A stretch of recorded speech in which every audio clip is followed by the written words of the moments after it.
നാളത്തെ ഭാവി പ്രതീക്ഷകളാണ്. ഭാവി പ്രതീക്ഷകൾ എന്ന് പറഞ്ഞാൽ ഗുണ്ട പ്രതീക്ഷകൾ.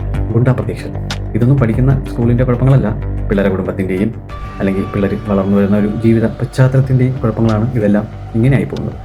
ഇന്നത്തെ വിദ്യാഭ്യാസ മേഖലയിൽ ഒരു 100ൽ 10% മാത്രമാണ് ഇങ്ങനെയുള്ള കുറച്ച് നെഗറ്റീവ് സൈഡ് വരുന്നത്.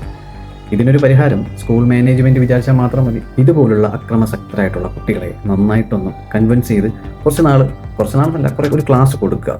അത് എല്ലാ പീരീഡ്സിൻ്റെ കൂടെയും ഒരു പീരീഡ് ആഡ് ചെയ്ത് ഒരു ക്ലാസ് അവർക്ക് കൊടുക്കുക. അതിലൊരു പക്ഷേ നന്നാവാൻ ചാൻസ് ഉണ്ട്. എന്നിട്ട് നന്നായില്ലെങ്കിൽ വേറെ ഒന്നും നോക്കേണ്ട കാര്യമില്ല. വേറെ ഒരു സ്കൂളിലും എടുക്കാത്ത രീതിയിൽ ഇതിനേക്കാൾ പറഞ്ഞു വിടുക അല്ലെങ്കിൽ പിരിച്ചു വിടുക.